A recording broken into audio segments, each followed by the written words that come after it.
Salive dans un enregistrement audio devenu viral dans les réseaux sociaux attribué à André Mbata, cadre de l'UDPS et secrétaire permanent de l'Union sacrée de la Nation, où ces derniers affirment vouloir combattre toute liste de l'FDCA de Modeste Bahati Lukwebo aux législatives nationales. Face à ces complots, l'FDCA et la EDCA des Modeste Bahati Lukwebo sont montés au créneau pour condamner ces propos. Dans leur déclaration, ils demandent à la CENI de ne pas céder à la pression, mais de respecter plutôt la volonté exprimée par les électeurs.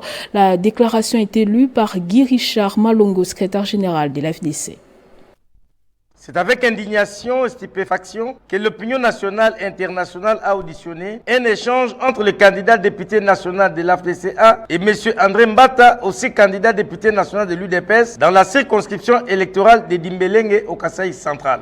Il y a peu, preuve qui met à nu le complot longtemps ourdi et mûri contre l'FDCA et son autorité morale, le professeur Modeste Bahati Lukwebo. Les dits complots consistent à voler les sièges remportés par l'FDCA à la députation nationale et provinciale au profit des cadres de son obédience, car l'FDCA et l'AEDCA sont déterminés à défendre leurs droits et leurs sièges conformément à la volonté clairement exprimée par le peuple congolais en ces élections du décembre 2023 sur l'étendue du territoire national. L'FDCA met en garde tout individu, quel qu'il soit, et peu importe son rang social, économique et politique, qui s'adonnerait le pouvoir et l'autorité de tripatouiller les résultats de décembre 2023. C'est ici le lieu de rappeler que l'FDCA a bravé les intempéries et avait parcouru dans les villes, quartiers, villages et localités ainsi que des vallées et montagnes pour mobiliser les masses populaires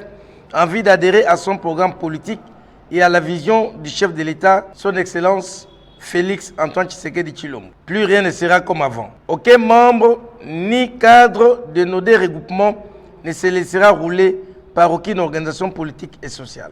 Par ailleurs, l'FDCA et l'AEDC demandent au président de la CENI et à tous ses collaborateurs de ne pas céder à toute forme de pression politique au risque de compromettre le bon travail exécuté à ce jour par l'organe électoral, lequel a permis d'obtenir les résultats présidentiels incontestables. L'FDCA et l'AEDCA demandent à la justice d'interpeller M. André Mbata, dont les propos risquent de provoquer le soulèvement populaire suite à son obstination à la tricherie sur le fond de la haine et de la jalousie à l'encontre de l'autorité morale de l'FDCA et l'AEDCA. Nous avons cité le professeur Modeste Bahati Lukwebo.